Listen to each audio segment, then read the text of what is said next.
Assalamualaikum warahmatullahi wabarakatuh.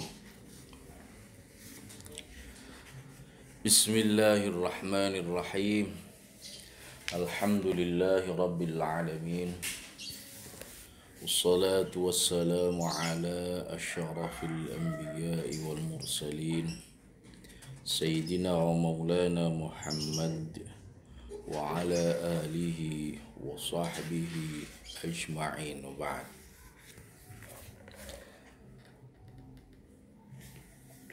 Saudara-saudara, segenap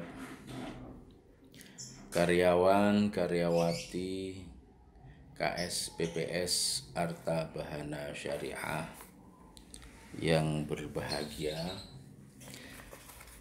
alhamdulillah wa syukurillah, pada kesempatan Ramadan tahun ini, meskipun kita masih dalam pengaruh kondisi pandemik COVID-19, kita masih diperkenankan oleh Allah SWT untuk melaksanakan satu kegiatan ta'lim pada bulan Ramadan ini, meskipun kita tidak bisa bermuajahah secara langsung, tetapi dengan memanfaatkan teknologi yang ada, kita masih diperkenankan untuk mengadakan kajian pada bulan Ramadan ini sebagai bentuk kegiatan kita di bulan suci yang mulia ini untuk mengadakan kajian ilmu fikih. Alhamdulillah, yang insya Allah akan kita bahas dalam pertemuan-pertemuan yang singkat, yaitu kita akan mengkaji satu kitab fikih yang paling dasar, yang mana kitab ini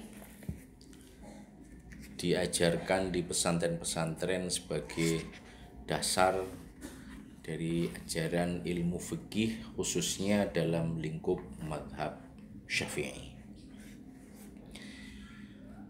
Adapun kitab yang akan kita bahas adalah kitab Takrib, ya, yang mana kitab ini ditulis oleh Imam Abu Syuja'. Mengapa kitab ini kita pilih? Karena memang sebagai sebuah atau merupakan sebuah konsepsi dasar fikih, siapapun dari kita itu menurut pandangan saya tidak bisa lepas dari satu mazhab, ya. Karena apa? Karena memang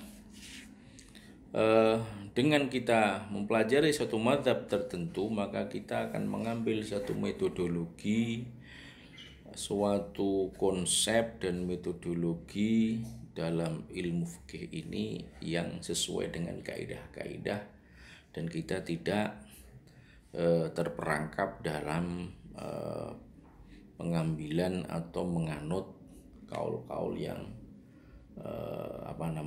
yang mudah. Itulah yang kadang dikhawatirkan, kita terjebak kepada namanya talfiq.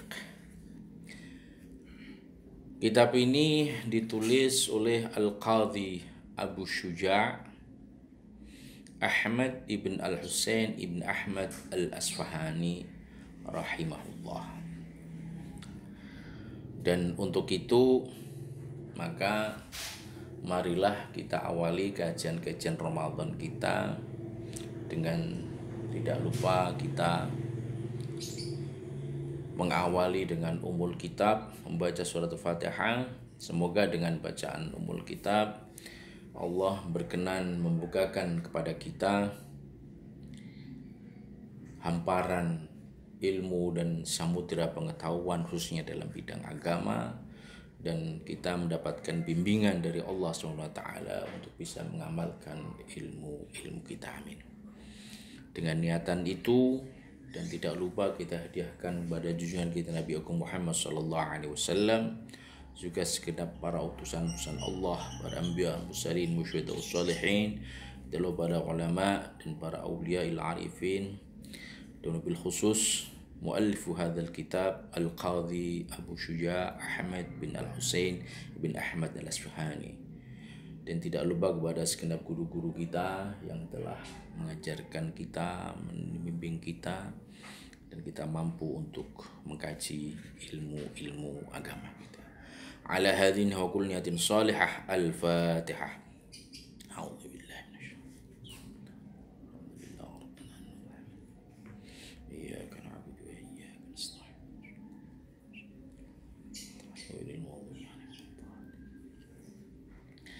Bismillahirrahmanirrahim. Alhamdulillahi rabbil alamin. Wa sallallahu ala sayyidina Muhammadin an-nabiyyi wa alihi tahirin wa sahabatihi ajma'in. Dengan menyebut asma Allah, Zat yang Maha Rahman dan Maha Rahim, segala puji bagi Allah Tuhan semesta alam, dan salawat serta salam kita sanjungkan kehadirat Nabi Agung Muhammad SAW dan segala para keluarga dan para sahabat beliau. Al-Imam Abu Syuja' Ahmad bin Husain bin Ahmad Al-Asfahani rahimahullahu ta'ala qala: Sa'alani ba'dul asdiqai hafidhahumullahu ta'ala an a'mala mukhtasaran fil fiqhi ala madhhabil imam Syafi'i rahimahullahu ta'ala alaihi wa ridwanuh fi ghayatil ikhtisari wa nihayatil ijaz. Jadi kitab ini sesuai dengan pernyataan Al-Qadhi Abu Syuja' Ahmad bin Al-Husain bin Ahmad Al-Asfahani adalah menjawab permintaan, atau kalau sekarang ya request, dari sahabat-sahabat beliau, di mana beliau dimohon untuk menyusun satu kitab yang berupa mukhtasaran fil fiqh ala madzabil imam Syafi'i, satu kitab ringkasan dalam fikih menurut mazhab Imam Syafi'i. Ini ada satu pernyataan beliau bahwa kitab ini adalah kitab fikih. Tentu kita harus merujuk apa itu fikih. Nah, kan kita banyak mendengar apa itu fikih. Kita sering mendengar di antara ilmu-ilmu agama, ada di antaranya adalah ilmu fikih. Kadang-kadang kita asal ngomong fikih itu apa sih? Kita harus ngerti definisi fikih itu apa. Nah, kata fikih itu sendiri, kalau kita melihat akar kata dari kata fikih, itu dari kata faqaha, yafqahu fiqhan, bimana al-ilm, alima ya'lamu ilman. Jadi fikih itu artinya adalah mengetahui sesuatu.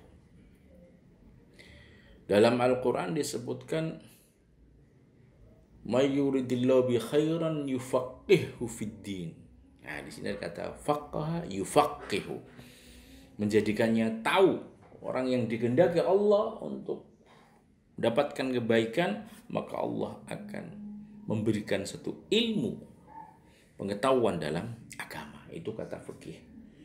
Kemudian kata fikih dijadikan satu istilah, satu ilmu yaitu al-fiqhu ilmun bi hukmin syar'iyyin amaliyyin muktasabin min dalilin tafsiliyin.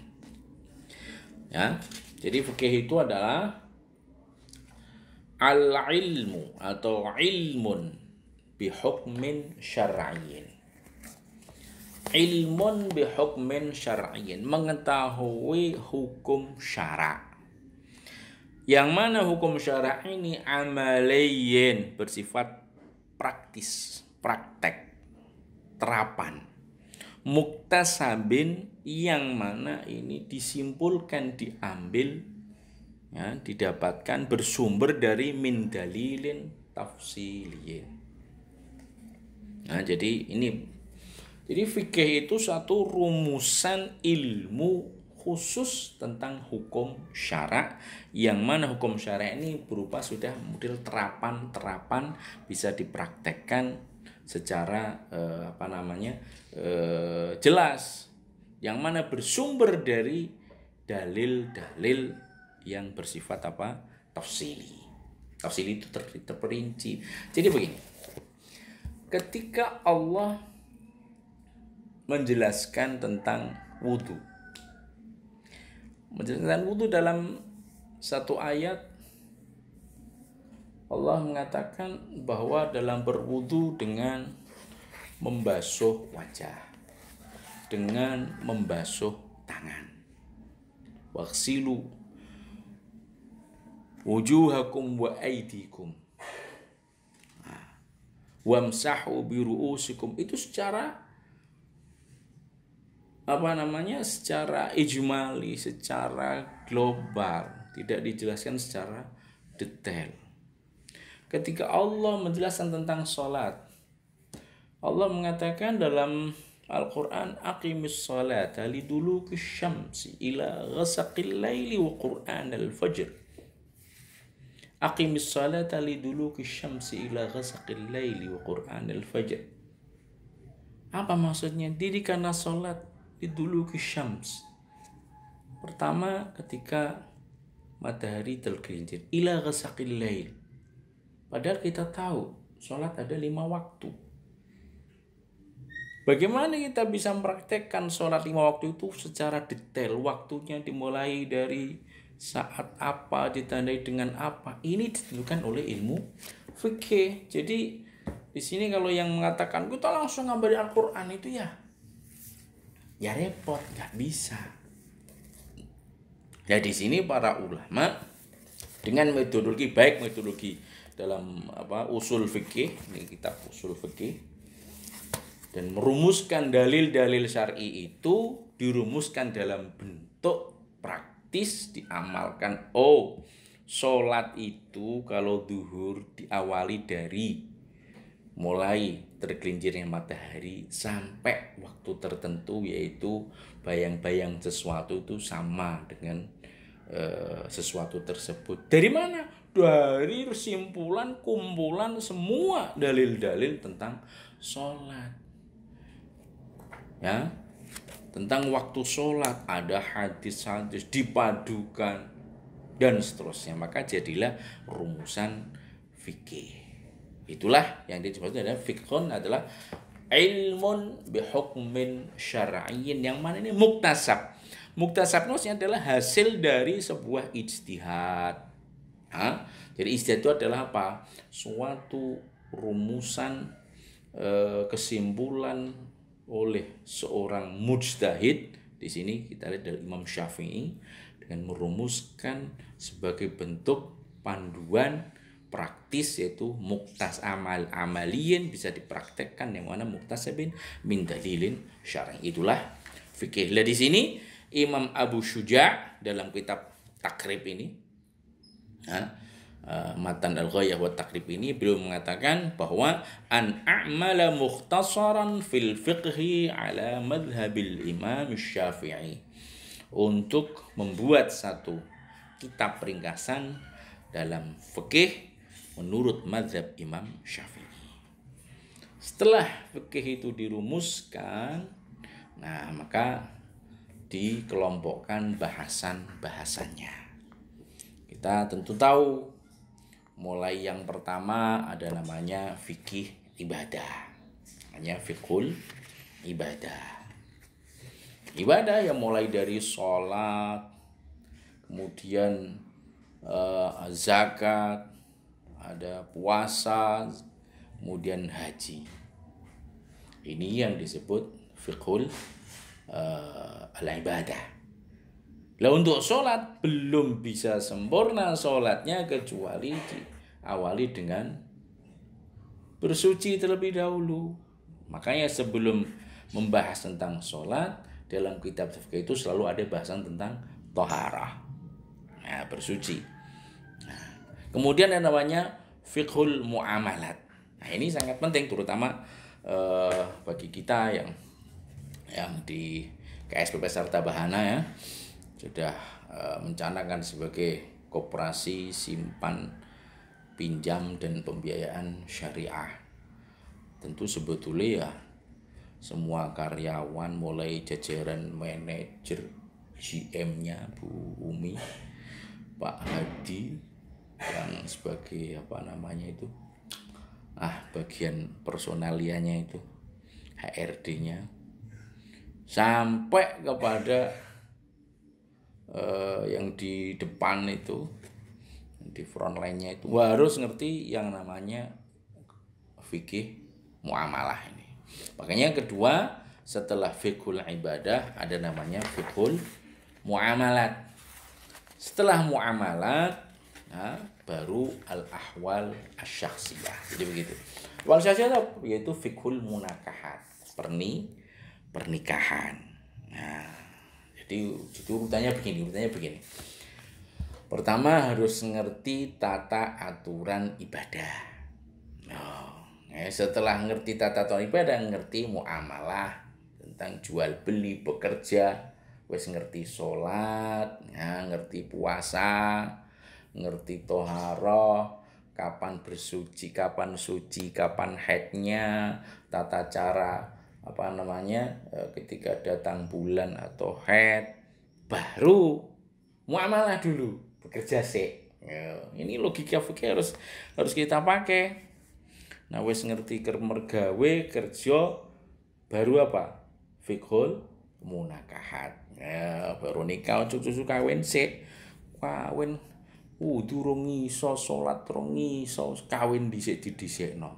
Jadi urutan fikih itu apa? Fiqhul ibadah, kemudian fiqhul muamalat, baru fiqhul munakahat atau disebut al-ahwal asy-syakhsiyah itu. Baru setelah itu jinayat. Nah, ini yang terakhir bagaimana mempraktekkan fikih jinayat itu yang kaitannya dengan masalah perilaku jinai, mulai dari putusan hakim dan sebagainya ketika terjadi pembunuhan dan sebagainya, itulah namanya fiqhul jinayat. Jadi saya ulang lagi, jadi fikih adalah ilmun bi ahkamin atau bi hukmin syar'iyyin muktasabin min dalilin tafsiliyin. Itulah fikih dengan kelompok kajian yang kita tahu tadi, yaitu pertama apa? Fiqhul ibadah, kemudian fiqhul muamalat, setelah itu fiqhul munakahat atau ahwal syakhsiyah, dan terakhir adalah zinayah. Itulah fikih. Pertanyaan berikutnya, mengapa fikih kok ada mazhab tertentu? Dan mengapa kita sebagai orang awam ini menurut saya harus mengikuti salah satu dari mazhab yang ada? Jadi zaman Kanjeng Nabi dulu yang nggak ada mazhab. Jadi nggak ada mazhab, itu nggak ada. Karena apa? Karena memang langsung sumbernya jelas, ada Kanjeng Nabi, wahyu masih turun. Zaman sahabat mazhab juga belum muncul. Mulai zaman tabi'in, nah di sini mulai variasi dari hukum-hukum agama, hukum-hukum Islam itu mulai berkembang. Karena apa? Karena dengan percaturan atau perluasan daerah kekuasaan Islam waktu itu, maka terjadi pertemuan antar bangsa. Ada bangsa Persia dan sebagainya. Nah, ini ternyata banyak hal-hal yang sebelumnya atau tidak ada panduan yang jelas. Nah, di sini yang dulu Kanjeng Nabi pernah berpesan kepada Mu'adz bin Jabal, ketika tidak menemukan dalil dari Quran atau hadis atau dari sabda-sabda Rasul, maka sahabat bin Jabal mengatakan, saya akan beristihad. Inilah pintu masuk fikih. Dari sinilah kemudian para tabi'in sudah mulai membuat atau sudah mulai dengan istihad beliau, tapi belum terrumuskan, terkodifikasikan dengan baik.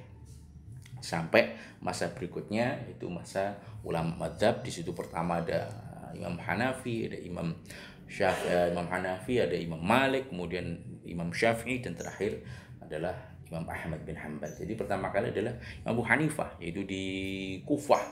Kufah itu berarti kalau sekarang ya di Irak. Kemudian Imam Abu Hanifah terkenal dengan imamnya As-Saburra'i karena beliau banyak istihad-istihadnya. Kemudian ada dilanjutkan oleh Imam Malik, ya, akhirnya mazhab beliau disebut mazhab. Kalau Abu Hanifah mazhab Hanafi, kalau Imam Malik mazhab Maliki, dan berikutnya Imam Syafi'i muridnya Imam Malik, Imam Syafi'i muridnya Imam Ahmad bin Hanbal. Lah, dengan kita mengambil salah satu mazhab itu, maka panduan itu jelas. Ibaratnya kita kalau mau belajar itu sudah jelas, kita masuk dari mulai RA, TK, SD, SMP, SMA atau SMK, ngambil kejuruan, baru kuliah dan seterusnya. Jadi kalau kita langsung itu ya kadang-kadang ya tentu nggak jelas. Karena nggak apa, wong belajar aja data. Makanya di sini kita sebagai orang awam, kita ngambil satu mazhab karena kita sudah terbiasa atau sudah terkondisikan dengan waktu tertentu, maka kita menguasai, kita harus mempunyai pengetahuan seluas-luas tentang mazhab yang kita. Alhamdulillah kalau orang Indonesia umumnya adalah bermazhab Imam Asy-Syafi'i. Maka di sini sangat tepat kalau kita mengkaji fikihnya Imam Asy-Syafi'i, khususnya dalam kitab ini, itu kitab Takrib, ya. Untuk apa? Mengapa kok mukhtasar, singkat? Ya, liyaqruba 'alal muta'allimi darsuhu wa yazhula 'alal mubtadi'i hifdhuhu wa an ukthira fihi minat taqsimati wa hasril khisal. Jadi permohonan teman-teman beliau, murid-murid beliau, belum ditolak, ada request lah kalau sekarang, bahwa menjenengan buat kitab mazhab Syafi'i yang ringkas, yang mudah, bahkan wayasula 'alal mubtadi' hifdhuhu, yang mudah dihafalkan oleh para pemula. Makanya dulu para kiai-kiai itu hafal kitab ini. Hafal, sebelumnya ada Android, ya. Nah, sekarang gimana wong kita cari Android, ada ngapain ngapalkan gitu kan. Ya, jadi saya masih ingat guru saya dulu, Kiai Dahwan Hajian, itu wiridannya setiap bulan Ramadan membaca kitab Takrib mulai awal sampai akhir hifdzan, karena beliau hafal. Fajabtuhu ila dzalika taliban lis-shawab raghiban ila Allah ta'ala fit taufiq lis-shawab innahu 'ala ma yasha'u qadir wa bi ibadihi latifun khabir. Maka saya pun setuju, fajabtuhu, saya menyetujuinya, ila dzalika taliban lis-shawab, dengan niatan semoga Allah memberikan pahala kepada diriku, raghiban ilallah fit taufiq lis-shawab, dengan senantiasa mohon petunjuk dari Allah supaya belum dapatkan petunjuk dan kebenaran dalam menulis kitab ini. Innahu 'ala ma yasha'u qadir wa bi ibadihi latifun khabir. Inilah motivasi dasar mengapa Imam Abu Syuja mengarang kitab Takrib. Masuk kita pada bahasan yang pertama, atau segmen fikih yang pertama, yaitu fiqhul ibadah.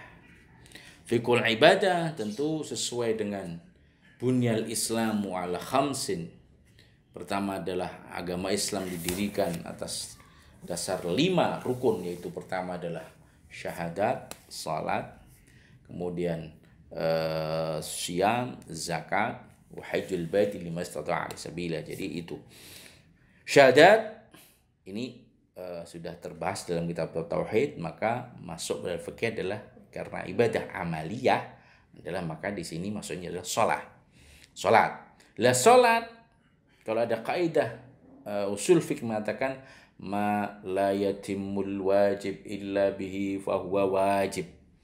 Sesuatu kewajiban yang mana ketika kewajiban itu tidak akan sempurna tanpa melakukan kewajiban tersebut, maka hal tersebut jadi wajib.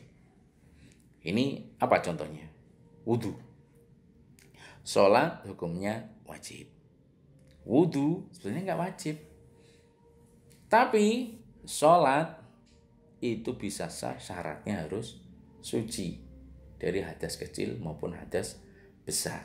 Maka di sini hukumnya wudu jadi apa? Wajib, karena ma la yatimul wajib illa bihi fahuwa wajib.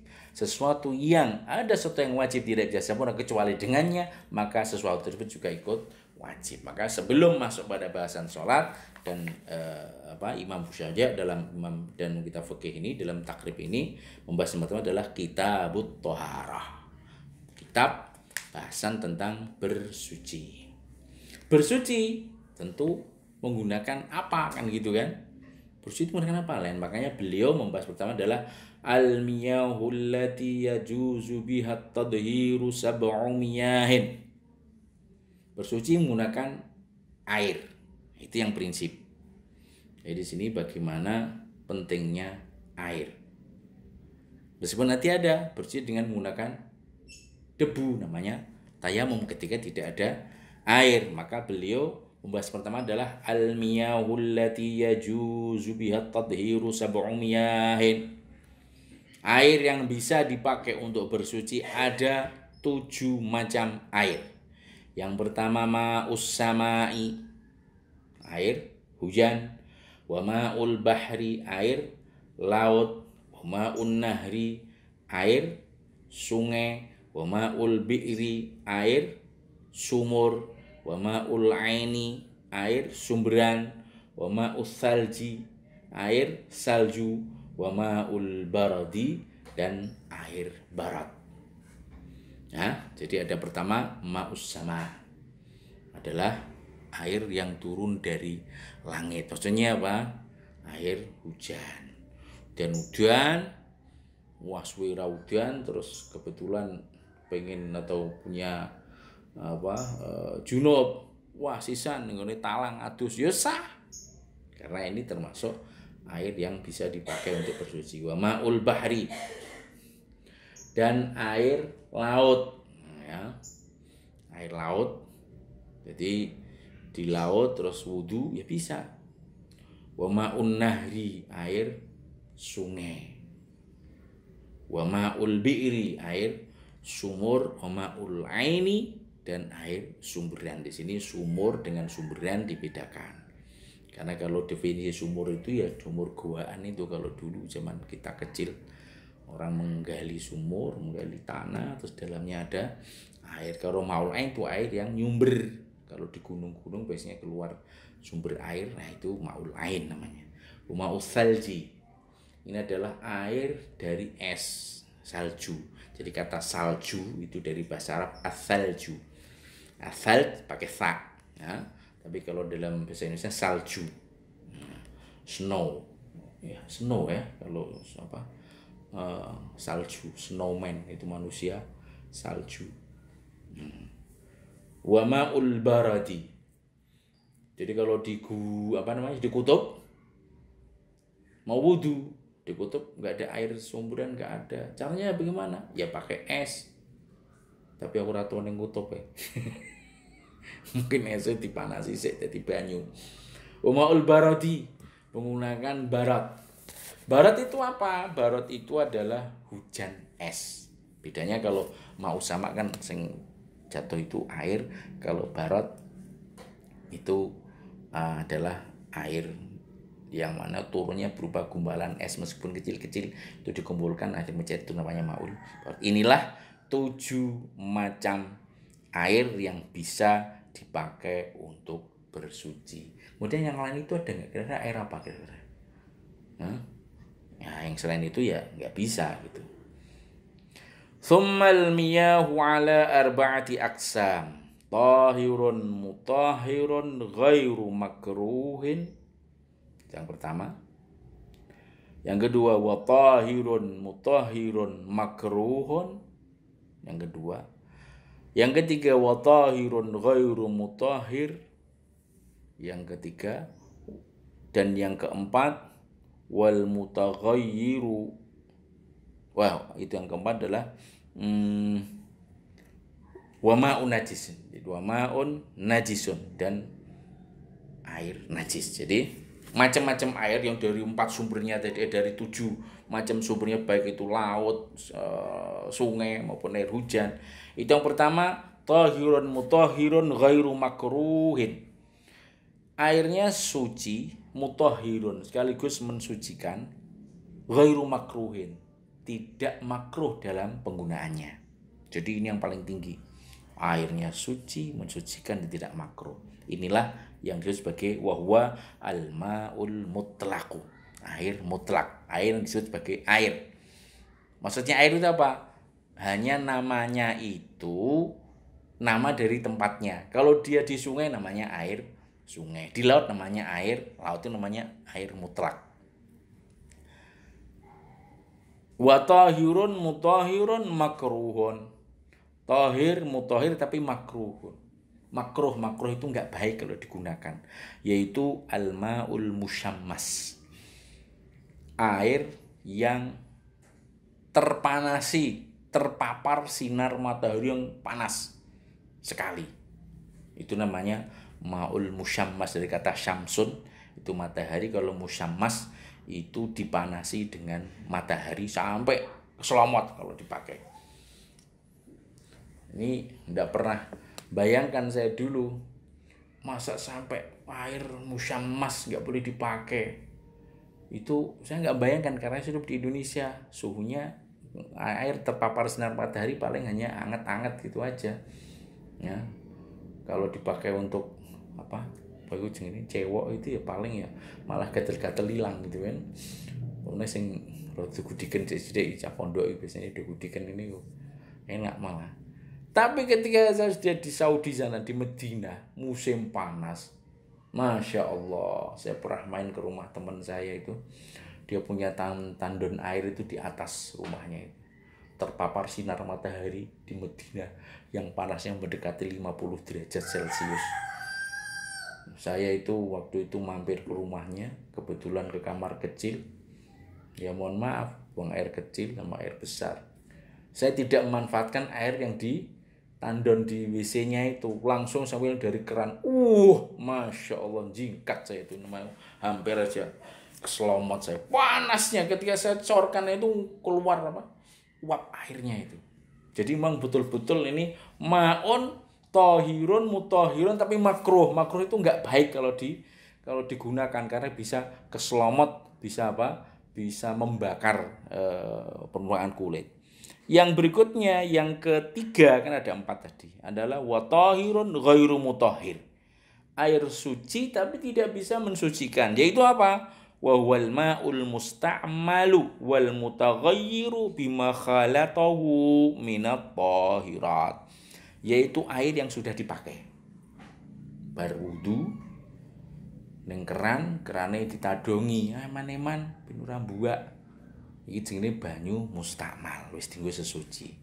Wayangel banyune piye? Si adus tapi nggone dhuwur bak, air ditadongi kebyur ya kan ora mbuak. Tadongi bariku dienggo wudu ora oleh. Iki jenenge mustakmal ya. Ghairu mutahhir. Oleh dienggo apa? Nggo siram-siram, oleh ya. Dienggo apa? Dienggo nyirami kembang taman boleh. Ya. Jadi itu namanya maun mustakmal. Atau yang berubah sebab bima khalatahu minat tahirat, yang berubah. Nanti ada definisi berubah itu apa ya. Berubah karena tercampur, terpapar oleh sesuatu yang suci.